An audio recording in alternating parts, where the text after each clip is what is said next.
Hey hello guys, welcome back to the reality pulse. तो आज हम डिस्कस करने जा रहे हैं कि किस तरीके से डोनाल्ड ट्रंप ने वेनेजुएला के ऊपर अटैक करके चाइना के लिए भी एक मौका दे दिया है, जो मौका चाइना किसी भी कीमत पर भुनाने के लिए तैयार है, चाहे वो उसकी साउथ चाइना सी में स्ट्रेटजी हो या फिर वो ताइवान को कंट्रोल करना चाह रहा हो। और यहाँ पर आप देख पाओगे इसी के साथ में जो एक तीर से उसने दो निशाने लगाए हैं, वो दूसरा ये है कि ये वाली जो स्ट्रेटजी है अटैक करने की, इसको वो एक तरीके से कह रहा है कि इसने वायलेट किया है, किसी भी देश की जो सॉवरेनिटी है उसे वायलेट किया है। और इसे उसने हेजमोनिक एक्ट बोला है। हेजमोनिक एक्ट एक तरीके से ऐसा एक्ट, मतलब कि जो किसी के कंट्रोल में ना हो, मतलब तानाशाही की तरह से एक तरीके से बोल सकते हैं, उसे हेजमोनिक एक्ट बोलते हैं। तो यहाँ पर आप देख पाओगे जो चाइनीज़ एम्बेसी है यूएसए में, उसने भी यहाँ पर ट्वीट किया है एक्स पर। और यहाँ पर आप देख पाओगे जो चाइना की फॉरेन मिनिस्ट्री है, उन्होंने भी यहाँ पर एक आर्टिकल पब्लिश किया है कि वो यूएस की ये जो कार्रवाई है इसकी वो घोर निंदा करते हैं। लेकिन यहाँ पर हमें समझना ये सबसे ज़्यादा ज़रूरी हो जाता है कि ये चाइना के लिए यूएस की ये वाली जो कार्रवाई है वेनेजुएला के ऊपर, ये किस तरीके से एक मौका की तरह है, उसको कैसे एक अवसर प्रदान कर रही है।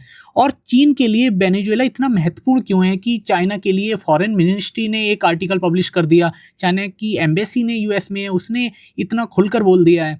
और इसके साथ में हम देखेंगे कि चाइना के लिए जो ये मौका मिलने वाला है वो किस तरीके से उसकी साउथ चाइना स्ट्रेटजी को और मजबूत करेगा, और जो उसकी 9 डैश लाइन है, ये ऐसे बोलते हैं 9 डैश लाइन है, उसको कितनी और उसकी मजबूती प्रदान करेगा। तो आइए बिना किसी देरी के इस टॉपिक पर आगे इसे गहराई से समझते हैं। तो आइए वीडियो में आगे बढ़ने से पहले हम सबसे पहले मैप को बहुत गहराई से और अच्छे से समझते हैं, ताकि आगे की जो खबर है उसे हम अच्छे से अपने दिमाग में बैठा सकें। तो यहाँ पर आप देख पाओगे, यहाँ पर ये जो मैंने मैप लगाया है, यहाँ पर आप देख पाओगे साउथ चाइना सी क्राइसिस के बारे में है, ये यूएस और चाइनीज मिलिट्री के बारे में दिया हुआ है। तो देखो ये जो फिलीपींस है, इतना ना, इसे फिलीपींस एक देश है, और वहाँ पर अधिकतर में यूएसए ने अपने बेस बनाए हुए हैं एयरफोर्स के या फिर नेवी के, ताकि वो चाइना के ऊपर निगाह रख सके। और कैसे, चाइना यहाँ तक ही नहीं है, यहाँ पर एक आप देख पाओगे जो स्प्रेटली आइसलैंड है, उस पर चाइना ने अवैध रूप से कब्जा करा हुआ है। ठीक है, ये देखो ये बने हुए हैं, इस पर कब्जा किया हुआ है। तो इस पर नज़र रखने के लिए यूएस ने यहाँ पर अपने बेस बनाए हुए हैं। ठीक है, इसके अलावा यहाँ पर आप देख पाओगे ये जो लाइन है 1 2 3 4 5 6 7 8 9, ये 9 ही इसमें पॉइंट है, और इसलिए ही इसे 9 डैश लाइन कहा जाता है।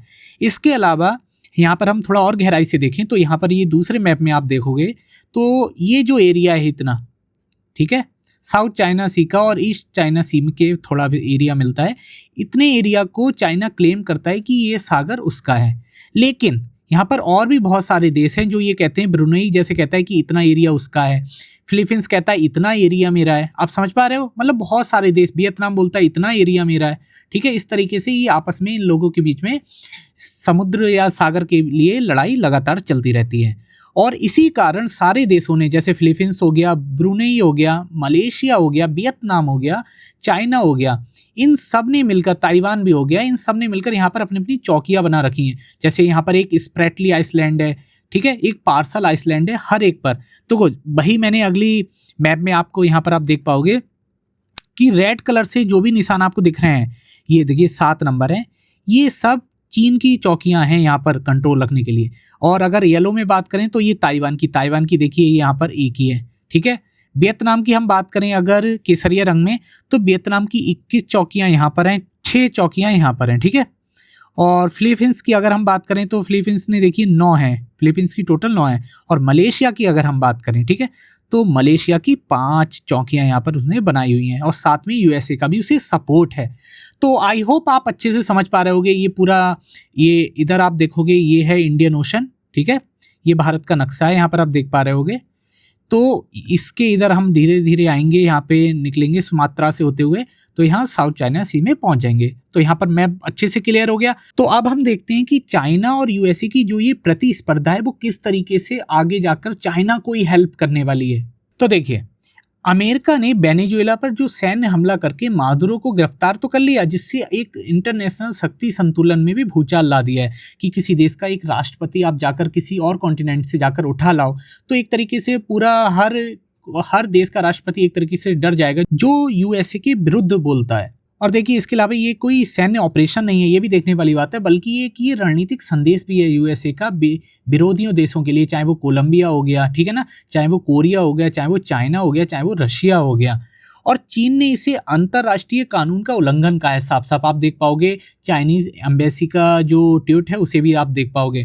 और उन्होंने मादुरो की रिहाई की मांग की है, जो एक मोटी मोटी बात है, एक माहौल बनाने वाली बात है। लेकिन सबसे इंपॉर्टेंट ये हो जाता है कि ये माहौल उन्होंने खुला तौर पर बनाया, मतलब खुल के विरोध करा है, केवल कूटनीति नहीं बल्कि सामरिक रुख भी अपनाया है। रूसी और अन्य शक्तियों का भी समर्थन और अमेरिका के खिलाफ नरेशन दुनिया को दो धड़ों में बांट रहा है लगातार, आप समझ पा रहे हो, एक वेस्ट एक ईस्ट हो गया। इससे बड़े ग्लोबल ब्लॉक बन सकते हैं, जैसे शीत युद्ध के समय में हुआ था ना, दुनिया दो ध्रुवों में टूट गई थी, उसी तरीके से ऐसा हो सकता है कि 21वीं सदी में भी ऐसा हो जाए। और देखिए यहीं पर चीन के लिए यह मौका है कि वो अमेरिका को वैचारिक पिछड़ता दिखाने और खुद को शांति प्रिय महान शक्ति के रूप में स्थापित करने का अवसर दे सकता है। कि ऐसा हो सकता है कि वो ताइवान पर अभी कोई कदम ना उठाए, कि बोले कि भैया ताइवान हम तुम पर कोई कदम नहीं उठाएंगे, समझ रहे हो आप, ताइवान पर वो कोई कदम ना उठाए। जिससे क्या होगा, अगर वो ताइवान पर कोई कदम नहीं उठाएगा तो दुनिया कहेगी यार कि चाइना यार इतना बुरा भी नहीं है जितना यूएसए है। तो जो यूएसए के समर्थक देश भी होंगे वो कहीं ना कहीं चाइना के लिए भी थोड़ा सॉफ्ट हो जाएंगे, जिससे चाइना को आगे जाके लाभ मिलने वाला है। तो आगे देखते हैं कि चीन वेनेजुएला के जो तेल वाले संसाधन है उन्हें वो किसी भी कीमत पर नहीं गंवाना चाहता, क्योंकि यह उसकी ऊर्जा सुरक्षा के लिए भी महत्वपूर्ण है। और वो पहले से बड़े पैमाने पर तेल खरीदता आ रहा है लगातार वेनेजुएला में। और आप जानते हैं वेनेजुएला में दुनिया का सबसे ज़्यादा तेल है, सऊदी अरब से भी ज़्यादा। और देखिए चीन ने अमेरिकी कार्रवाई को हेजामोनिक बिहेवियर की तरह देखा है, जिससे वह खुद को अमेरिका से अलग और शांतिप्रिय शक्तिशाली छवि में ढाल भी सकता है। कि देखिए भैया हम इतने शक्तिशाली हैं तब भी हम ताइवान पर अटैक नहीं कर रहे हैं। और यहीं पर ही उसकी मतलब सबसे जो एक तरीके से हम कह सकते हैं स्ट्रेटजी वो खुलकर सामने आ जाएगी। इसके अलावा अमेरिका और चीन टकराव को वैश्विक स्तर पर भी चीन प्रिय नेटवर्क बनने का अवसर भी चीन का उपयोग कर सकता है। जो मैं आपको बता रहा हूँ कि जो ऐसे रूस हो गया, जैसे लेफ्टिस्ट देश हो गए, जैसे जो दक्षिण अमेरिका कॉन्टिनेंट है पूरा, उसमें बहुत सारे लेफ्टिस्ट देश हैं, ठीक है ना, तो उनमें भी बहुत सारी सरकारें हैं जो चीन को समर्थन करें। इसके अलावा काफ़ी सारे विकासशील देश हैं वो भी चीन का समर्थन खुलकर कर सकते हैं अमेरिका की इस कार्रवाई के बाद। और देखिए ये तो हम सब जानते हैं कि यूएसए ने, हर कोई यूएस की इस घटना का विरोध कर रहा है कि उसने किसी देश की संप्रभुता को चुनौती देकर वहां के राष्ट्रपति को उठा लिया, जिससे उसने अंतर्राष्ट्रीय कानून का उल्लंघन किया है।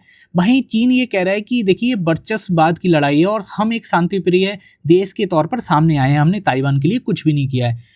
और यही स्ट्रेटजी चीन के जो क्षेत्रीय दावे हैं, जैसे 9 डैश लाइन हो गया ना, समझ रहे हो, जो 9 डैश लाइन है उसकी वो हो गया, जैसे ताइवान और दक्षिण चीन सागर के लिए मान्यता समर्थन जुटाने में मदद कर सकती है। मतलब बहुत सारे देश खुलकर कह सकते हैं हाँ भाई ताइवान चीन का मतलब हमेशा से पार्ट रहा है, ठीक है ना। तो मतलब चीन के लिए एक बहुत नॉर्मल सा हो जाएगा ताइवान को कब्जाना, क्योंकि देखिए अमेरिका ऐसी हरकतें कर सकता है तो चीन भी 1-2 बार कर ही सकेगा। वहीं अगर एक्सपर्ट्स की माने तो वो चीन ताइवान पर तुरंत हमला नहीं करेगा, वो कह रहे हैं, क्योंकि उसकी क्षमता और समय सीमा अभी पर्याप्त नहीं है, क्योंकि वो अभी कई जगह फंसा हुआ है, चाहे वो उसका पाकिस्तान के साथ इकोनॉमिक कॉरिडोर हो, इसके अलावा उसका one belt one road initiative हो, या फिर उसको रशिया को मदद करनी हो यूक्रेन युद्ध में, कई जगह वो फंसा हुआ है, इसलिए अभी वो डायरेक्ट अटैक तो करेगा भी नहीं। लेकिन चीन अपने सैन्य अभ्यास द्वारा, अपने आपूर्ति नेटवर्क द्वारा और अपने कूटनीतिक दबाव के माध्यम से ताइवान के खिलाफ लगातार प्रभाव बढ़ा रहा है, और एक दिन ऐसा आएगा कि वो ताइवान को कब्जे में कर सकेगा। और देखिए इसी वजह से चीन ने दक्षिण चीन सागर में मतलब साउथ चाइना सी में अपनी मिलिट्री, अपनी सिविल इंफ्रास्ट्रक्चर को लगातार बढ़ाया और अपने दावों को मजबूत किया है।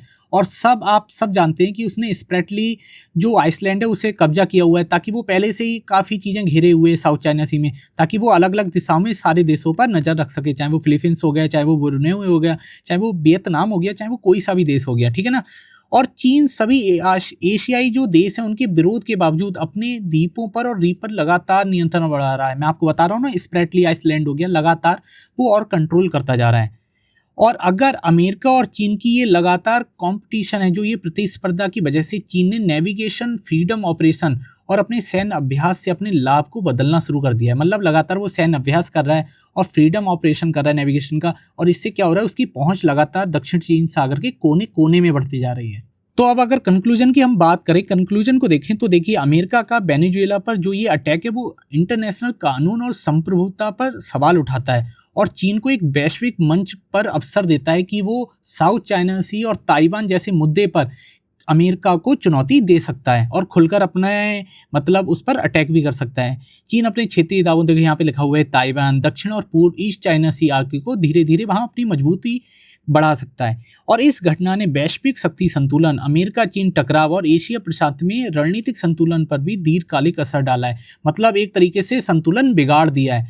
तो आई होप आप समझ पा रहे होंगे कि अमेरिका का जो ये वेनेजुएला पर अटैक है, एक तरीके से चीन के लिए एक बहुत ही सुखद अवसर के तौर पर आया है। यहाँ से वो अच्छा बनने की भी दिखावा करेगा और पीछे पीछे वो ताइवान पर अटैक भी करने की कोशिश करेगा और अन्य देशों का समर्थन जुटाएगा जो अब धीरे धीरे यूएसए का साथ छोड़ेंगे। तो आई होप आपको अगर वीडियो पसंद आई हो तो इसे लाइक कीजिए, चैनल को सब्सक्राइब कीजिए। मिलते हैं नेक्स्ट वीडियो में, तब तक के लिए नमस्कार।